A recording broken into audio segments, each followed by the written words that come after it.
Ya pemirsa, Lembaga Survei Indonesia ini LSI DNIJA yang sudah merilis survei terbaru analisis indeks calon wakil presiden terkait Pilpres 2024 ini ternyata tertinggi adalah Erlangga Hartarto. Nah, variabelnya apa saja kita akan langsung berbincang dengan dua narasumber ya. Sudah hadir, sudah ada Mas Umam, Mas Ahmad Khairul Umam, analis politik Universitas Paramadina. Assalamualaikum Mas Umam. Pagi, Mbak. Waalaikumsalam, Mbak. Selamat Alhamdulillah. pagi, Mas. Kemudian juga sudah ada Mas Aji Alfarabi, peneliti LSI DNIJA. Mas Aji, Assalamualaikum, selamat pagi. Selamat pagi, Waalaikumsalam warahmatullahi wabarakatuh, Mas Bayu, Mbak Ratih. Oke. Ya, Mas Aji, sebelum kita membahas mengenai cawapres kunci kemenangan Pilpres 2024, boleh diinformasikan kemarin variabel apa saja yang akhirnya membuat rilis DNIJA terkait cawapres ini?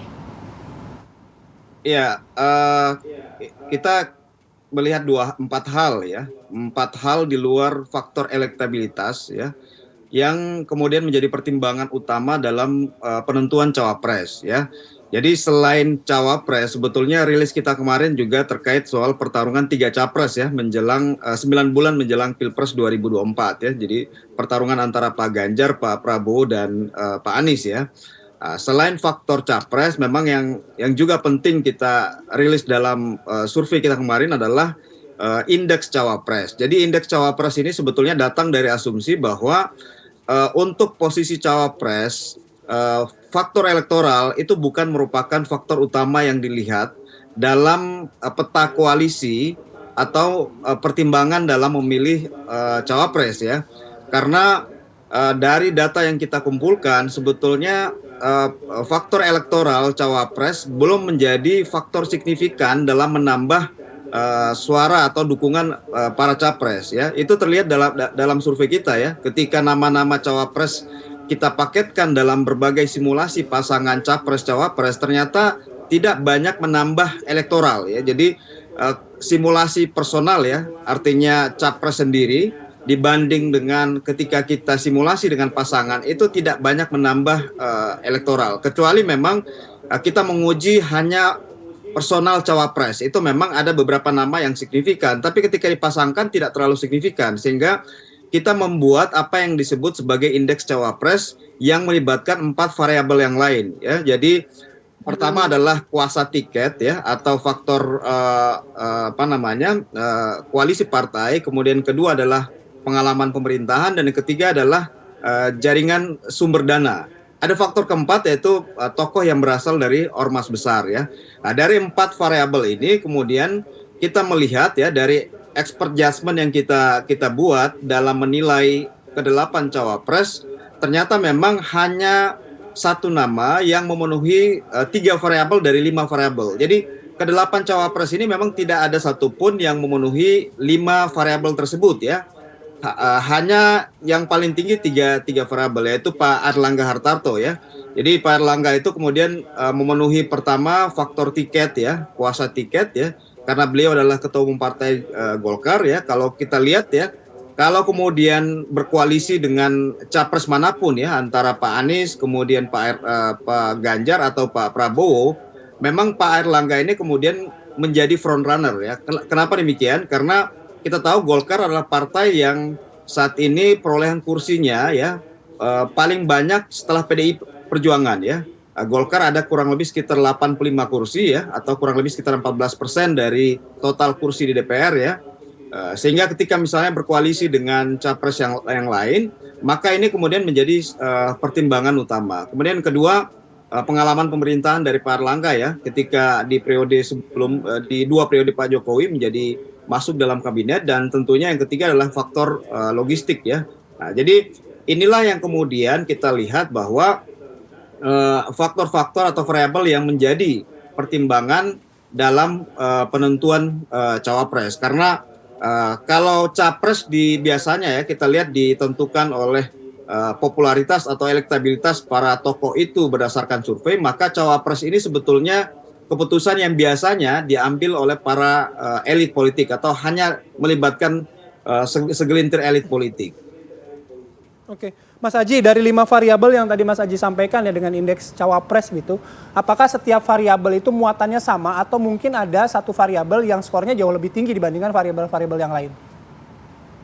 Ini skornya sama ya, jadi memang betul pasti selalu ada dilema oleh para capres dalam menentukan cawapres. Karena dari pertarungan yang kompetitif ya, kita melihat misalnya dari faktor elektabilitas, 3 nama ini walaupun saat ini Pak Prabowo leading ya dengan 4 atau 5 poin di atas Pak Ganjar, namun kan selisihnya masih sebetulnya belum terlalu signifikan ya.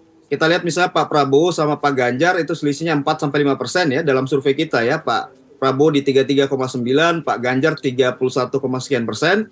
Kemudian Pak Anies sama Pak Ganjar juga selisihnya kurang lebih sekitar 9-10 poin. Artinya dengan posisi yang perbedaannya tidak terlalu signifikan, pasti faktor cawapres akan menjadi penting ya. Sehingga capres ataupun koalisi partai dalam menentukan cawapres pasti akan ada dilema antara memilih cawapres yang punya kontribusi elektoral ya, dengan memilih cawapres yang punya potensi elektoral ya. Jadi ini 2 hal yang berbeda ya. Yang kita maksud sebagai indeks cawapres itu lebih ke potensi elektoral ya, bukan posisi elektoral saat ini. Karena tadi kami sebut di awal bahwa setelah kita uji ke-8 nama cawapres ini ke dalam simulasi pasangan, ternyata kontribusi hampir semua cawapres dalam elektoral pasangan capres itu tidak terlalu signifikan. Jadi tidak berbeda jauh antara simulasi personal dan simulasi pasangan. Sehingga kita melihat bahwa dilema elektoral ya, dilema capres dalam menentukan cawapres yang memberikan kontribusi elektoral ini pasti akan sangat besar. Sehingga misalnya pertimbangan tiket, kemudian pertimbangan misalnya pasangan yang nantinya lebih melengkapi image mereka ya dalam pertarungan nanti ketika kampanye, itu kemudian mungkin akan menjadi pertimbangan lain ya selain faktor elektoral cawapres saat ini. Jadi kita lebih melihat ke potensi elektoral ya. Potensi elektoral itu misalnya tadi pengalaman pemerintahan yang akan membuat misalnya paket pasangan itu kemudian lebih powerful ya ketika kampanye nanti, kemudian faktor jaringan sumber dana yang kemudian membuat mesin politik dan kegiatan kampanye akan semakin masif, semakin penetrasinya juga akan semakin jauh dan lain-lain. Jadi di situ sebetulnya poin kita dengan indeks cawapres ini. Baik. Mas Aji, oke, saya mau ke Mas Umam. Mas Umam, kalau melihat kan tadi sudah dikatakan memang ada variabel-variabel tertentu seperti ketua umum partai, kemudian juga faktor pemerintahan, sudah lama menjabat pemerintahan dan lain sebagainya begitu ya. Memang kembali lagi kepada masing-masing partai politik, nanti cawapres siapa yang akan dipinang begitu. Kalau dari sisi Mas Umam, sebenarnya cawapres ini menjadi kunci kemenangan juga nggak sih? Walaupun tadi dikatakan kalau dibandingkan capres yang satu dengan cawapres malah sebenarnya angkanya tidak jauh berbeda begitu. Memang kalau misal posisi cawapres itu tidak menjadi kunci kemenangan dalam konteks pilpres. Karena bagaimanapun juga sistem presidensial yang menjadi starnya adalah capres, bukan cawapres. Tetapi jika kemudian salah pilih cawapres, maka kemudian itu bisa menggeret ke bawah. Nah ini yang kemudian harus dihitung secara cermat. Apa yang dilakukan oleh LSI dan juga Mas Aji sebenarnya itu mencoba untuk merasionalisasikan bukan hanya basis elektabilitas. Karena dalam menentukan posisi cawapres, maka kemudian harus dihitung sekian banyak variabel. Mulai dari elektabilitas, logistik, bahkan dalam konteks ideologi. Karena bagaimanapun juga ideologi itu kalau misal mengalami overlap, maka dia tidak bisa melakukan ekspansi pemilih di luar. Kemudian faktor-faktor yang lain. Nah maka kemudian menarik sebenarnya untuk dicermati, tetapi di saat yang sama ada baiknya misalnya Mas Aji dan juga teman-teman di LSI juga menjelaskan siapa panel expert yang terlibat dalam proses assessment itu. Karena bagaimanapun juga jangan sampai kemudian subjektivitas itu kemudian membayangi proses penilaian. Di hal yang lain, selain konteks panel expert tadi, maka juga harus dijelaskan kira-kira dalam proses penilaian itu biasanya itu menggunakan skala. Skala, kemudian endingnya dilakukan pembobotan. Nah, sebelum melakukan pembobotan, maka dalam menentukan skala itu harus ada rincian assessment. Jadi kriterianya apa untuk mendapatkan nilai 5 atau 3 atau 4 atau 1. Nah, itu harus dirincikan. Nah, dengan begitu maka kemudian kita bisa melihat Karena bagaimanapun juga ada sisi-sisi yang kemudian bertabrakan satu sama lain dan itu harus kita antisipasi. Dan the last but not least, kita juga harus mencermati lebih detail di dalam konteks menentukan konteks cawapres ini. Ada satu faktor yang barangkali belum dihitung oleh Mas Aji, yaitu salah satunya faktor kerentanan. Memang elektabilitas, logistik, kemudian konteks ormas ya. Ormas ini berarti bedanya jaringan partai dan jaringan non-partai, pengalaman dan lain sebagainya. Tetapi ada satu faktor, yaitu faktor kerentanan. Kalau misal kemudian seorang cawapres ditunjuk, kemudian dia memiliki faktor kerentanan, dalam konteks ini bisa proses kasus hukum, bisa juga terkait dengan konteks isu etik. Kalau misal kemudian itu tidak dibaca dengan baik, maka itu berpotensi menjadi faktor yang bisa mendegradasi nama cawapres dan juga impact-nya pada elektabilitas gabungan capres-cawapres yang ada.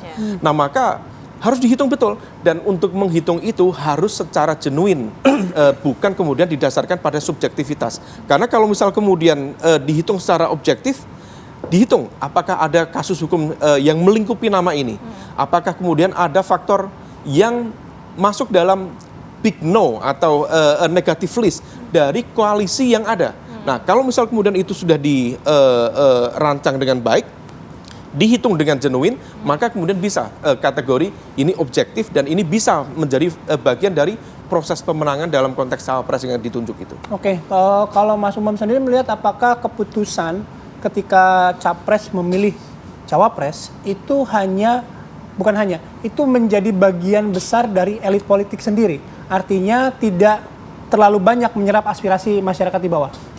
Ya, biasanya kalau misal penentuan cawapres itu didasarkan pada proses negosiasi di dalam koalisi. Nah, kalau misal menentukan cawapres biasanya bisa solid.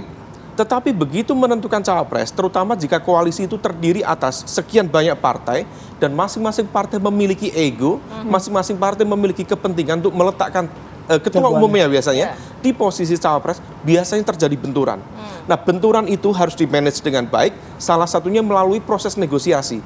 Maka kemudian sering kita temui posisi capresnya sudah clear, begitu masuk di posisi cawapres karena tidak bertemu ini kalkulasi kepentingan, akhirnya diambil dari kekuatan di luar partai-partai yang ada. Misalnya Pak Ma'ruf Amin diambil dari kekuatan lain yang disetujui oleh partai-partai yang ada. Tetapi kalau misal kemudian dari partai-partai yang ada, misalnya di kubu Pak Prabowo, Pak Prabowo, di situ ada Pak Erlangga, ada juga Caimin. Jika Pak Erlangga dengan Caimin bisa menegosiasikan dengan segala kompensasi, dengan segala kalkulasi, bukan hanya dalam konteks pilpres, nanti ada kompensasi dalam proses pilkada. Silakan ambil dukungan dalam sekian banyak provinsi. Itu bisa kemudian menjadi kesepakatan untuk menentukan parpol ini akhirnya mendapatkan posisi cawapres. Tapi kalau misal deadlock, betul. Tapi kalau misal deadlock, maka kemudian berpotensi diambil dari nama luar yang tentu harus disepakati oleh koalisi yang ada. Nanti kita juga akan mendengarkan dari Mas Aji, tadi ada faktor kerentanan di situ. Kemudian siapa saja yang menjadi panel expert dalam penentuan kemarin, kita akan bahas lagi usai satu ini, tetap bersama kami.